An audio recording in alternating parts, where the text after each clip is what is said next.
വൈകുണ്ഠത്തിൻ്റെ കാവൽക്കാരാണ് ജയവിജയന്മാർ. ഇവർ വൈകുണ്ഠത്തിന് കാവൽ നിൽക്കുമ്പോൾ ഭഗവാൻ ആരെയും തൽക്കാലം കടത്തിവിടണ്ട എന്നൊരു വാക്ക് ഇവരോട് പറഞ്ഞതിനെ ഈ ദ്വയാർത്ഥ തലത്തിൽ ഇവർ എടുത്തു.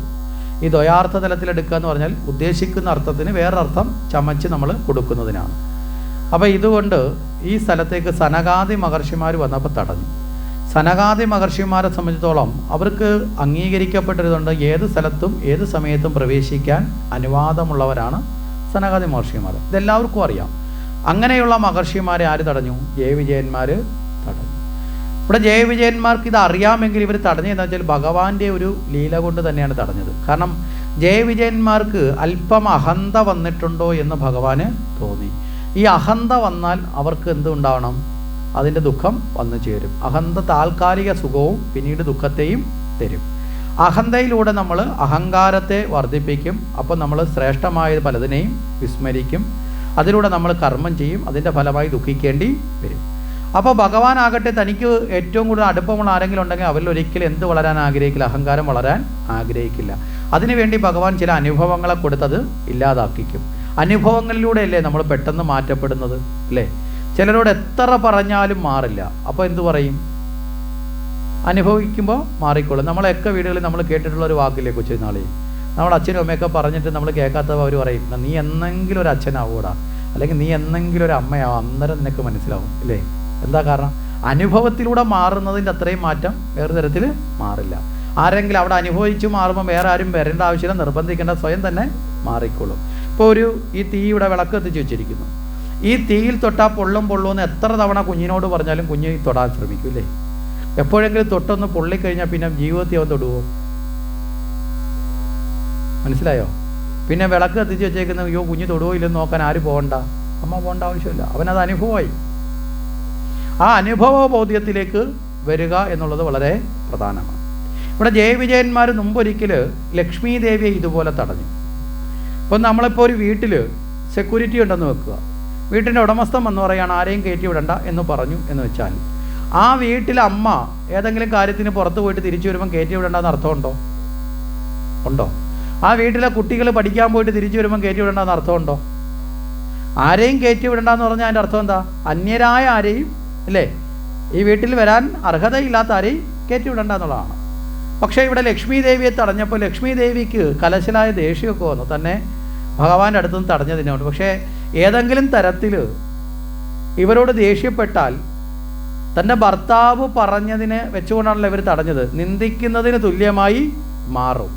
അങ്ങനെ നിന്ദിക്കുന്നതിന് തുല്യമായി മാറരുത് എന്നുള്ളത് കൊണ്ട്, അല്ലേ, ലക്ഷ്മി ദേവി മിണ്ടാതെ പോയി ഭഗവാനോട് പരാതി പറഞ്ഞു. ഇങ്ങനൊരു ദുഃഖം ഉണ്ടായി. അപ്പോൾ ഭഗവാൻ വിചാരിച്ചു ഇപ്പത്തിയെന്ന് ചോദിച്ചാൽ പറയില്ലേ, ഓ അദ്ദേഹം തന്നെയാണ് പറഞ്ഞ ആരെയും കേട്ടുവിടാം, എന്നിട്ട് ഭാര്യയെ തടഞ്ഞതിന് വരിക ചോദിക്കാമെന്ന്. അപ്പോൾ വാക്കിനൊരു വിലയില്ലാത്ത ആളാണെന്ന് ധരിക്കും. അതുകൊണ്ട് മറ്റൊരു അവസരം ഉണ്ടാക്കി കളയാമെന്ന് ഭഗവാനും ചിന്തിച്ചു. അപ്പോൾ ലക്ഷ്മി ദേവിക്കുണ്ടായ ഈ ദുഃഖത്തിൻ്റെ കാരണം ഇവിടെ ഈ അഹന്തയിലേക്ക് ആര് വന്നതാണ്? ജയവിജയന്മാർ വന്നതാണ്. അപ്പോൾ അതുകൊണ്ട് തന്നെയാണ് ഭഗവാൻ സനകാദി മഹർഷിമാർ വന്നപ്പോൾ ജയവിജയന്മാർക്ക് തടയാനുള്ളൊരു മായ സൃഷ്ടിച്ചു കൊടുത്തു. ജയവിജയന്മാർ തടഞ്ഞു. ഈ സമയത്ത് സനകാദി മഹർഷിമാർ ഈ ജയവിജയന്മാരെ ശപിച്ചു. 3 ജന്മം അസുരന്മാരായി ജനിക്കട്ടെ എന്ന് ശപിച്ചു. ഈ ശപിച്ചത് ഇവരിലുള്ള അഹന്തയെ നീക്കാൻ വേണ്ടിയിട്ടാണ്. അതിനുള്ള ശിക്ഷയായിട്ടാണ് ഈ ശാപം ഉണ്ടായത്. അപ്പോൾ ഈ സമയത്ത് ശാപം ഉണ്ടായ സമയത്ത് ഇവർക്ക് പെട്ടെന്ന് ദുഃഖം വന്നു. ഇവർ ചെയ്യാൻ പാടില്ലാത്തതാണെന്നുള്ളത് സ്വയം ബോധ്യപ്പെട്ടു. ഇവർ വളരെ വേഗത്തിൽ വിഷ്ണുവിൻ്റെ പാദത്തെ ആശ്രയിച്ചു. ശപിച്ച ആളും ശാപം കിട്ടിയ ആളും ഒരുപോലെ വിഷ്ണുവിനെ ആശ്രയിച്ചു. ഇവിടെയാണ് അതിൻ്റെ ഒരു രസം. സനകാദി മഹർഷിമാരും ഭഗവാന്റെ പാദത്തിൽ നമസ്കരിച്ചു. ശാപം കിട്ടിയ ജയവിജയന്മാരും നമസ്കരിച്ചു. എന്തിനാ ഈ ശപിച്ചവർ ഭഗവാനെ ആശ്രയിച്ചത്? ഈ ശപിക്കുക എന്നുള്ളത് അത്ര നല്ല ഗുണമൊന്നുമല്ല. മനസ്സിലായില്ലേ? സനകാദി മഹർഷിമാർ ഒരിക്കലും ഈ വികാരത്തിന് അടിമപ്പെടാത്തവരാണ്. പക്ഷേ എന്തോ ഭഗവാനെ ഇന്നത്തെ ദിവസം ഇങ്ങനെ പെട്ടെന്നൊരു ദേഷ്യത്തിന് ഈ ദേഷ്യം ഞങ്ങളിൽ ഉണ്ടാവാൻ പാടില്ലാത്തതായിരുന്നു, പക്ഷേ അറിയാതെ വന്നു ചേർന്നപ്പോൾ ഭഗവാൻ പുഞ്ചിരിച്ചുകൊണ്ട് പറഞ്ഞു കുഴപ്പമില്ല, ഇനി നിങ്ങളിലേക്ക് ഈ ഭാവം വരില്ല. കാരണം ഭഗവാൻ തന്നെയാണ് ഇത് ഉണ്ടാക്കിയെടുത്തത്. മനസ്സിലായില്ലേ? അപ്പോൾ അതുകൊണ്ട് ഇനി ഉണ്ടാവില്ല എന്ന് അനുഗ്രഹിച്ചു. ഇത് കഴിഞ്ഞ് ജയവിജയന്മാരോട് പറഞ്ഞു നിങ്ങളോടും എനിക്ക് പ്രിയമുണ്ട്, അതുകൊണ്ട് ഈ 3 ജന്മത്തിൽ നിങ്ങൾ അസുരന്മാരായി ജനിക്കുമ്പോൾ 4 ജന്മം ഞാൻ എടുത്ത് നിങ്ങളെ ഉദ്ധരിച്ചു കൊള്ളാം, തിരിച്ച് നിഗ്രഹിച്ച് നിങ്ങളെ ഞാൻ വീണ്ടും ഇവിടെ കൊണ്ടുപോകും. കാരണം ശിക്ഷാകാലാവധി കഴിഞ്ഞാൽ വീണ്ടും ഞാനിവിടെ എത്തിച്ചു കൊള്ളാം എന്ന് ഭഗവാൻ ഉറപ്പ് കൊടുത്തു. ഈ ജയവിജയന്മാരാണ് പിന്നീട് അസുരന്മാരായി ഹിരണ്യാക്ഷനും ഹിരണ്യകശിവും രാവണനും കുംഭകർണനും ശിശുപാലനും ദന്തവക്തരനുമായിട്ട് ഇങ്ങനെ 3 ജന്മങ്ങളിൽ അവതരിക്കുന്നത്.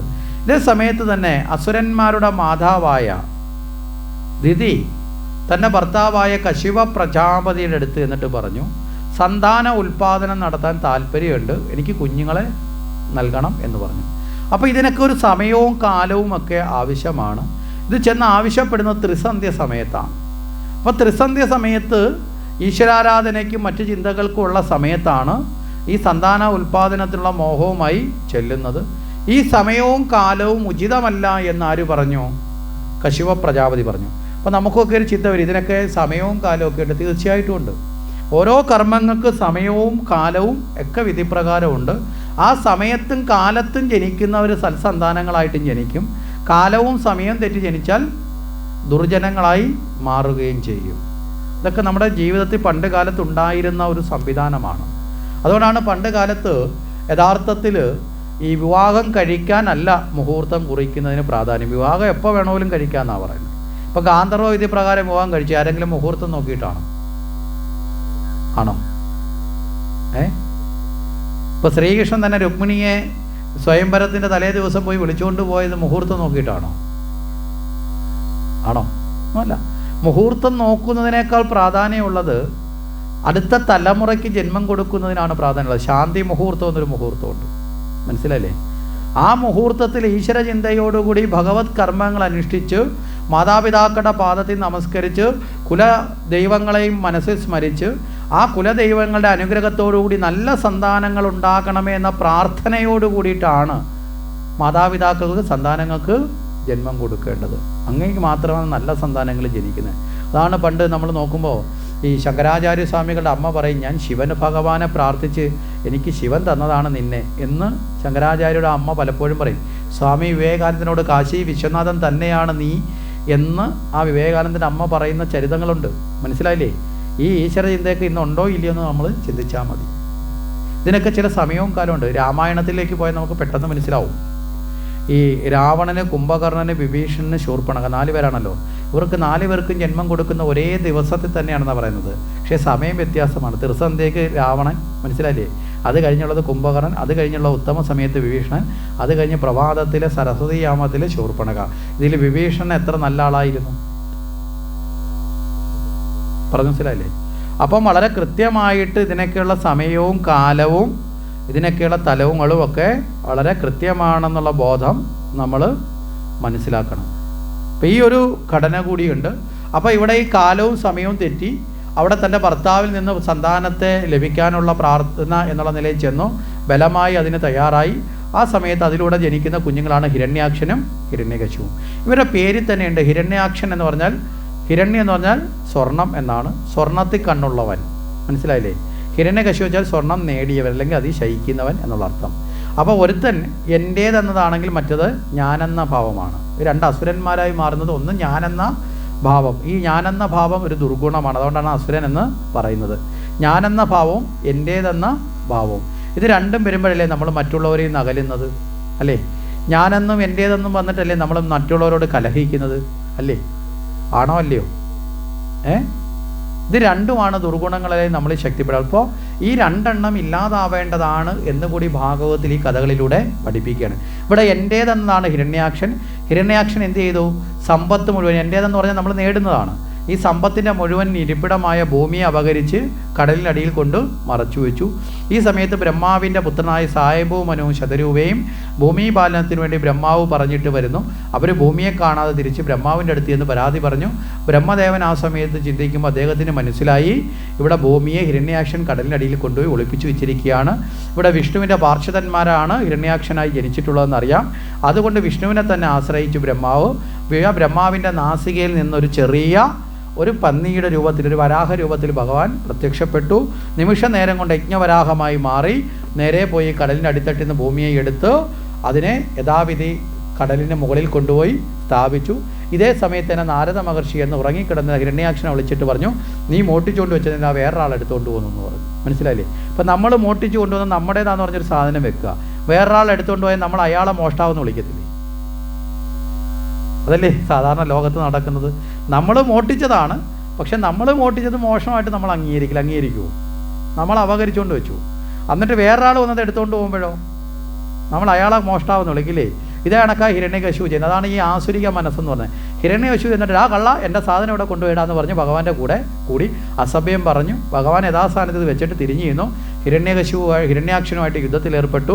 ഈ കഠിന യുദ്ധത്തിനിടെ ഹിരണ്യാക്ഷൻ പലതവണ തൻ്റെ ഗദ കൊണ്ട് ഭഗവാനെ അടിച്ചു. ഈ ഭഗവാനാകട്ടെ സുദർശന ചക്രത്തെ വരുത്തി. ആ സുദർശന ചക്രത്തെ കൊണ്ടെത്തിയത് ഗദയെ മുറിച്ച് കളഞ്ഞു. മനസ്സിലായില്ലേ? ഇവിടെ അങ്ങനെ ഒരു പ്രത്യേകതയുണ്ട്. ആളിനെ അല്ല വധിച്ചത്, ഗദയെ മുറിച്ചു. തൻ്റെ പുറങ്കാല് കൊണ്ട് ചെകിടത്തൊരടി കൊടുത്ത് ആരെ വധിച്ചു? ഹിരണ്യാക്ഷനെ വധിച്ചു. ഇവിടെ എന്തിനാണ് ഈ ഗദയെ മുറിക്കാൻ വേണ്ടി സുദർശനത്തെ വരുത്തിയത്?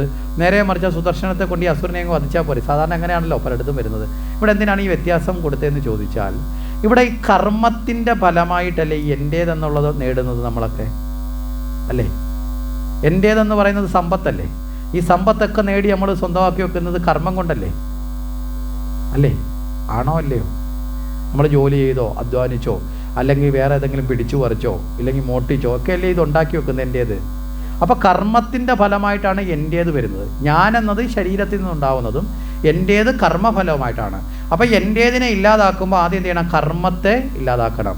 ആ കർമ്മത്തെ ഇല്ലാതാക്കുക എന്നുള്ളതാണ് കർമ്മത്തിൻ്റെ പ്രതീകമാണ് ഗദ. മനസ്സിലായില്ലേ? പ്രൗഢിയുടെ ആധിപത്യം അതിനെ മുറിച്ചു. അപ്പോൾ കർമ്മങ്ങളെ, അതാണ് കെട്ടുകളായത് കർമ്മം പുരുഷന് കെട്ടുകളറ്റ എന്ന് പറയുന്നത്. മനസ്സിലായില്ലേ? കർമ്മത്തെ ഇല്ലാതാക്കി. അത് കഴിഞ്ഞിട്ടോ ഈ എൻ്റേതെന്ന ഭാവത്തെ പുറങ്കാല് കൊണ്ട് ചവിട്ടി മതിച്ച് കൊന്നു. ഇവിടെ പുറങ്കാല് കൊണ്ടൊരു വസ്തുവിനെ നീക്കി എന്ന് പറഞ്ഞാൽ, അല്ലെ പുറം കൈ കൊണ്ട്, നമ്മൾ പറയല്ലേ പുറം കൈ കൊണ്ട് തട്ടിക്കളഞ്ഞു എന്ന് പറഞ്ഞാൽ ഒരിക്കലും വേണ്ടാത്തത്, അങ്ങനെയല്ലേ സങ്കല്പം അല്ലേ? പുറം കൈ എന്ന് പറയുന്നത് നിഷേധമാണ്. അപ്പോൾ പുറങ്കാല് വെച്ചാൽ നമ്മളൊക്കെ നമ്മുടെ ജീവിതത്തിൽ എന്തിനെ നിഷേധിക്കണം? എൻ്റേതെന്നതിനെ ഒഴിവാക്കണം. അപ്പോൾ എൻ്റേതെന്നതിനെ എങ്ങനെ ഒഴിവാക്കണം എന്നതിനെ കാണിക്കുന്നതാണ് ഭഗവാന്റെ വരാഹാവതാരം എന്നുകൂടി ചിന്തിച്ച് നമുക്ക് ഭഗവത് പാദങ്ങളിലേക്ക് നമുക്ക്